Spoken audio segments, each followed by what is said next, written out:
오늘은 거룩한 낭비라고 하는 제목으로 은혜를 나누기를 원합니다.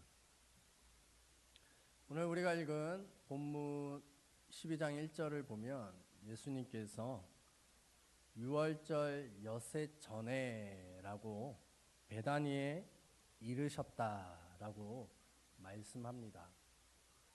이 유월절 엿새 전이다라고 하는 말은 예수님께서 십자가에 못 박히실 날이 되었다라고 하는 뜻입니다.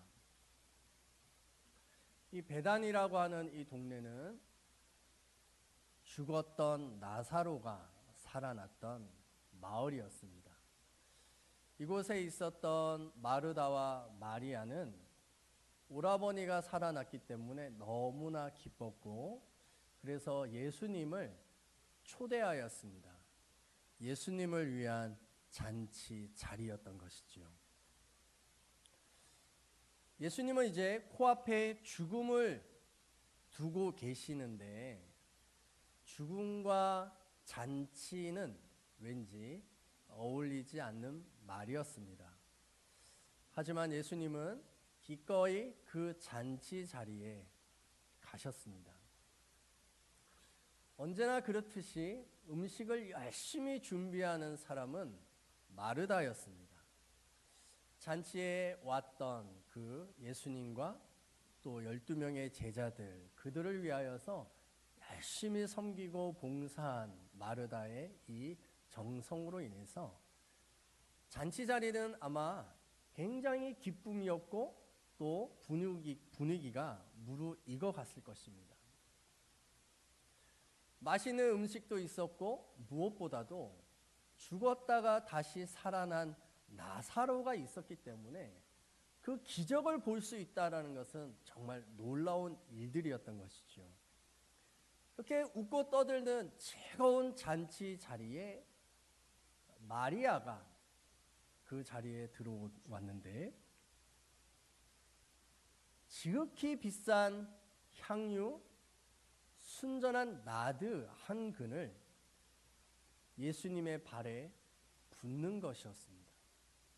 그 향기가 온 방을 진동했던 것이죠. 마리아의 그 행동에 잔치 자리는 순간 얼음이 됐습니다. 멈춰버린 것이죠.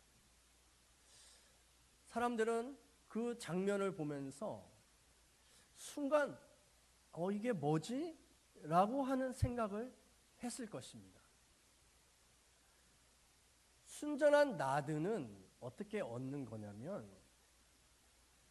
당시 히말리아 산맥이나 인도 산지에 있는 향기가 나는 다년생 그 풀에서 뿌리나 줄기에서 채취하는 정말로 구하기 어렵고 비싼 수입품이었습니다.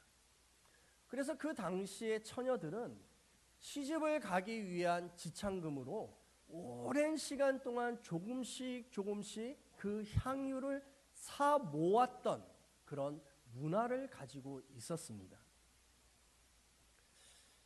성경에 보면 300데나리온에 팔 수 있었다라고 하는 이 말을 보면 300데나리온은 노동자가 1년 동안 모을 수 있었던 품삯이었다라는 거죠. 오늘날로 말하면 한 3천만 원 정도 되지 않았을까 생각을 해봅니다. 이렇게 귀한 향유를 예수님의 발에 다 쏟아 부었습니다. 한순간에 그 비싼 향유가 끝나버린 것이죠. 그 아까운 것을 머리도 아니고 왜 발에 부었냐라는 것이죠. 비싼 향유와 발은 어울리지 않는 단어입니다.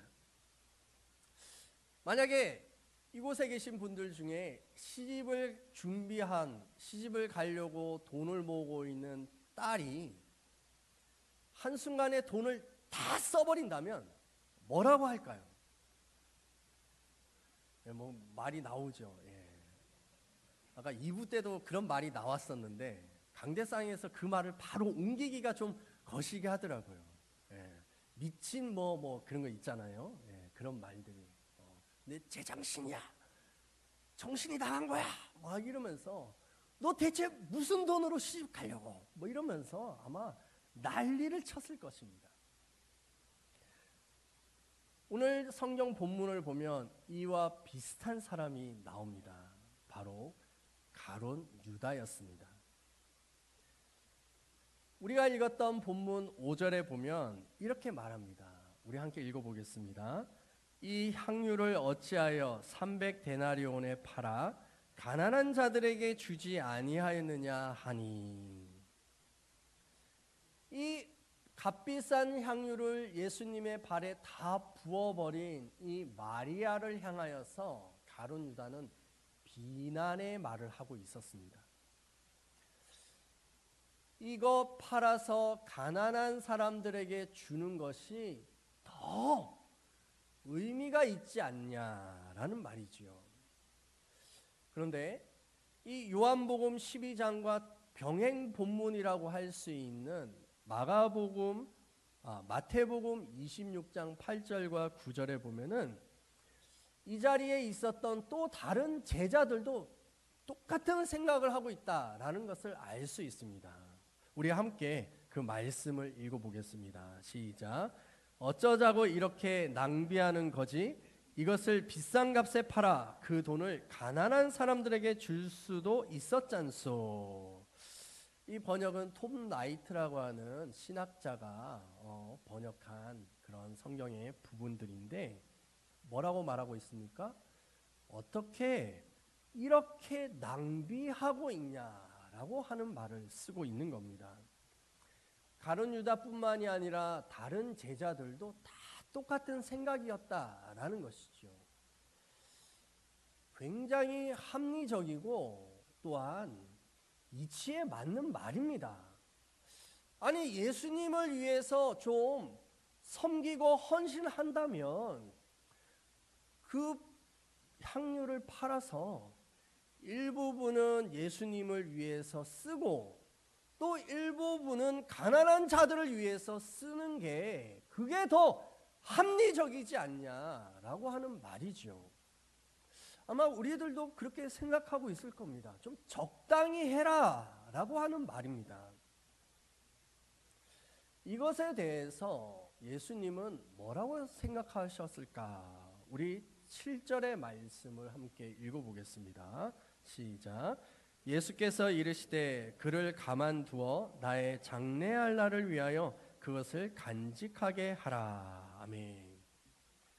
예수님께서는 가룟 유다와 다른 제자들의 비난을 멈추라고 합니다. 마리아의 이 행동은 바로 자신의 장례를 준비하는 그런 가치 있는 일이었다라는 말씀인 것이죠. 또한 예수님은 이 가룟 유다의 그 본심을 알고 있었습니다. 가룟 유다는요, 이 300데나리온이나 되는 이 돈을 자기의 욕망을 위하여서 돈을 훔칠 계획을 가지고 있었다라는 겁니다. 그래서 우리가 읽었던 6절에 보면 그는 도둑이라라고 말씀합니다. 가난한 사람들을 위하는 것처럼 보여지지만 사실은 그 돈을 훔쳐 쓰고 싶은 생각이 있었다라는 것이죠. 가룟 유다는요, 마리아의 행동을 비난했습니다. 하지만 예수님은 마리아의 그 헌신을 크게 보셨습니다. 사람들의 눈에는 마리아는 낭비하는 것으로 보여졌습니다. 하지만 예수님의 눈에는 거룩한 낭비로 보여진 것이죠. 거룩과 낭비라고 하는 이 두 단어도 사실은 잘 어울리지 않는 말입니다. 하지만 예수님의 이 죽음을 위하여 준비되어지는 것에 쓰여짐으로 인하여서 이것은 낭비가 아니라 도리어 칭찬과 존귀와 영광을 얻을 수 있는 방편이 되었다라고 성경은 말씀합니다. 마리아는요, 향유를 부어 드렸을 뿐만이 아니라 자신의 머리털로 예수님의 발을 닦았다라고 성경은 말합니다. 그 당시에 여인들이 자신의 남편이 아닌 다른 남자들에게 머리칼을 보이는 것은 수치로 여겼습니다. 우리 조선시대만 해도 여인들은 밖에 나갈 때 어떻게 했죠? 두건을 머리에 썼습니다. 왜요? 그 머리를 남자들에게 보이지 않는 것이 여성의 정절을 표현하는 그런 모습이었다라는 것이죠. 하지만 이 마리아는 자신의 머리털로 예수님을 닦아드리는 것을 통하여서 자신의 모든 것으로 주님께 내어드립니다 라고 하는 전적인 헌신의 모습을 보여주었다라는 것입니다.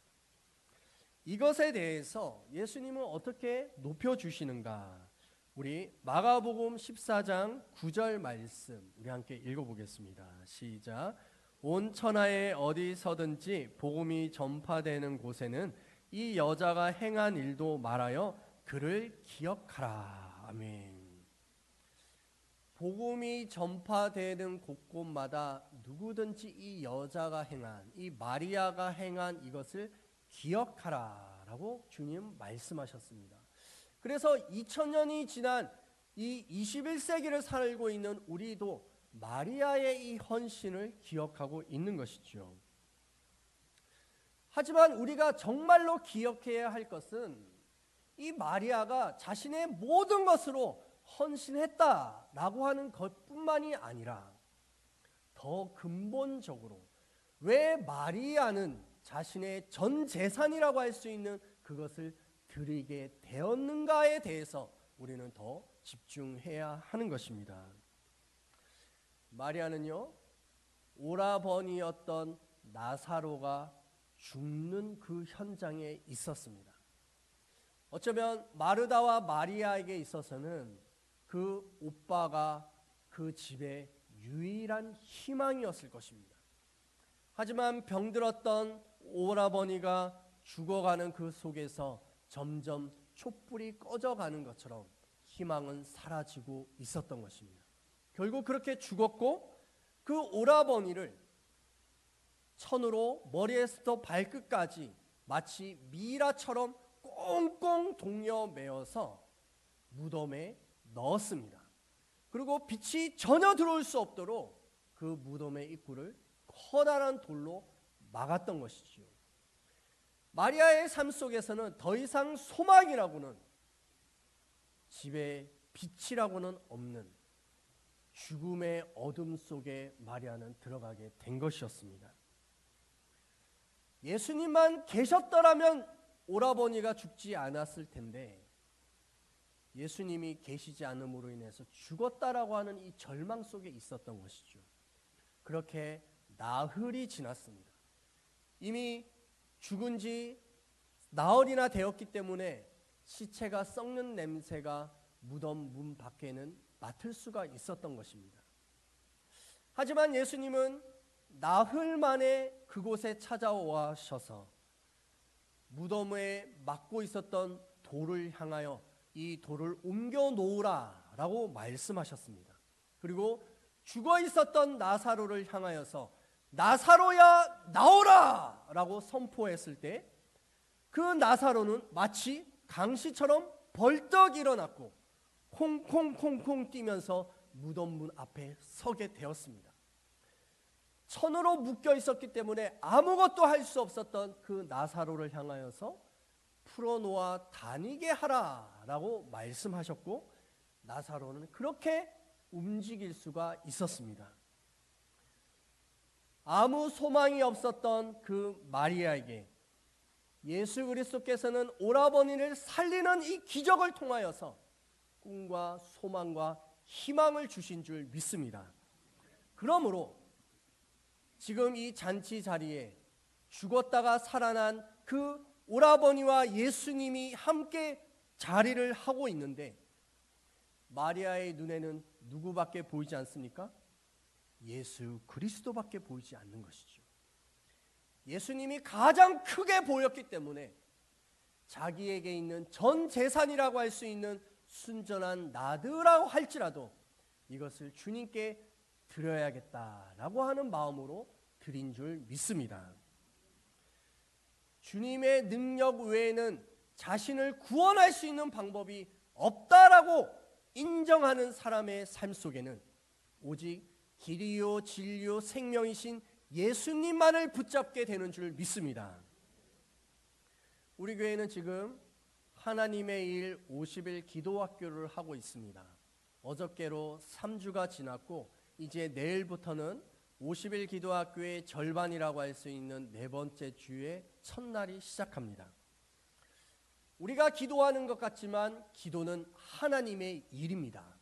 하나님께서 우리의 삶 속에서 일어나고 싶어할 하나님의 일들을 위하여서 우리를 기도의 자리로 부르시는 것이죠.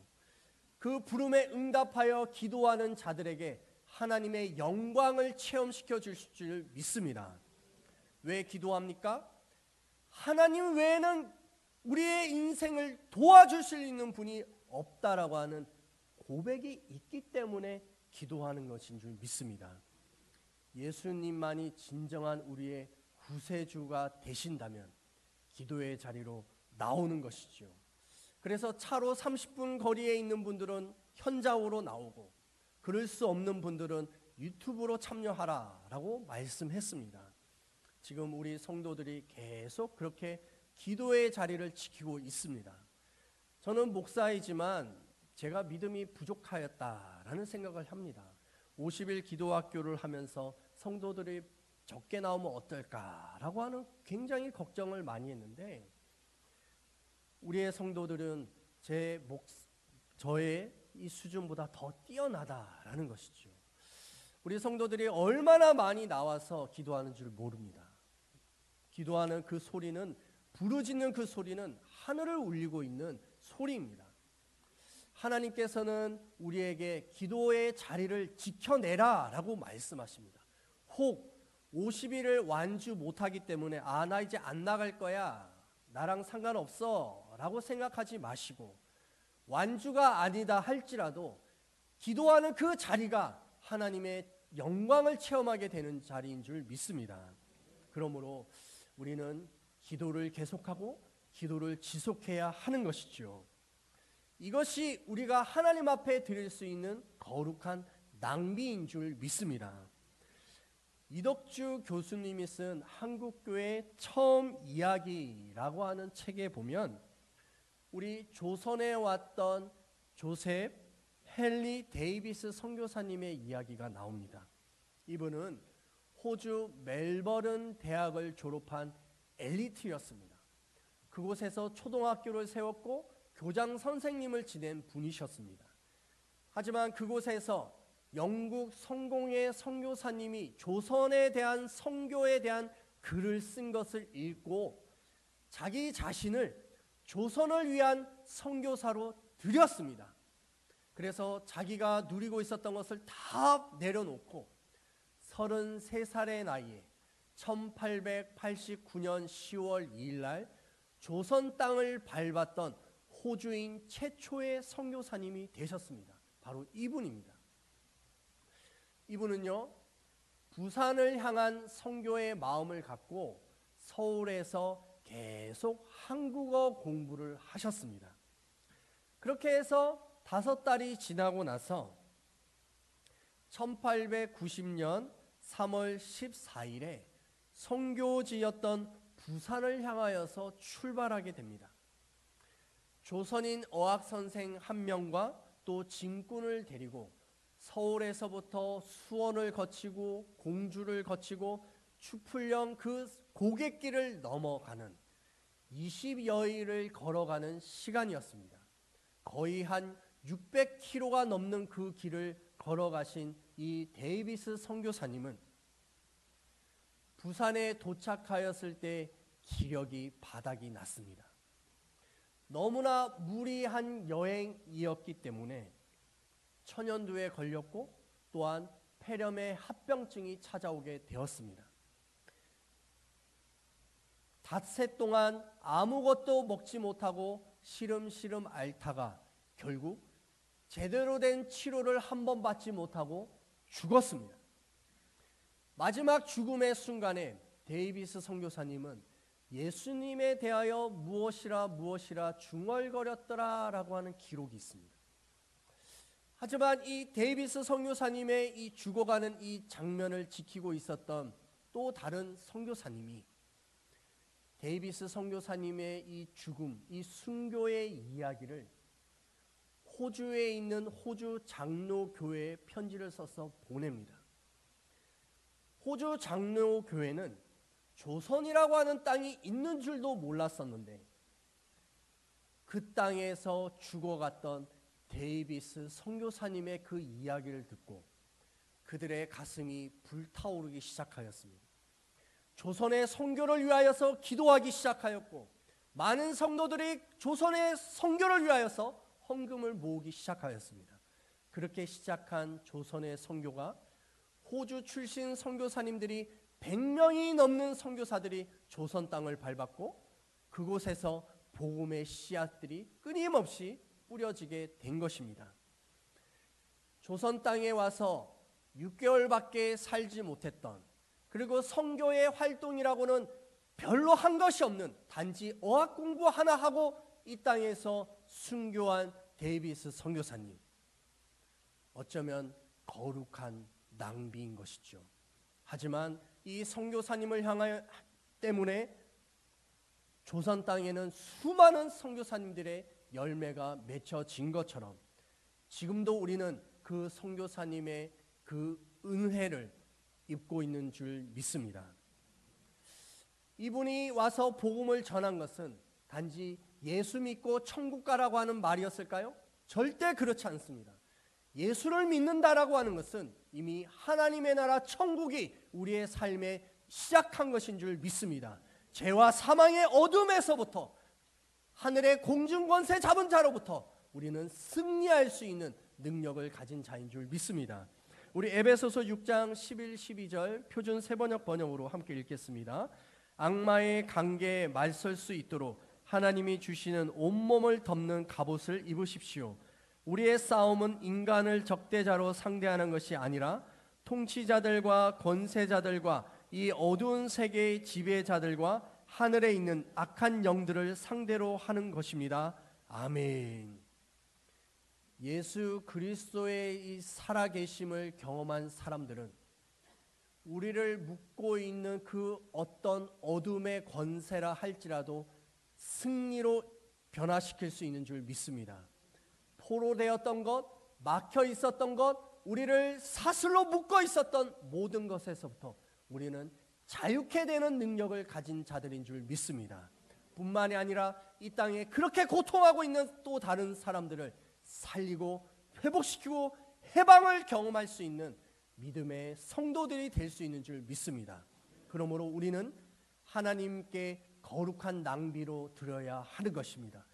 마리아가 하나님 앞 예수 그리스도께 자신의 모든 것을 드렸던 것처럼 우리도 그렇게 드릴 수 있는 것은 살아계신 예수 그리스도가 우리의 유일한 구세주가 되시기 때문인 줄 믿습니다.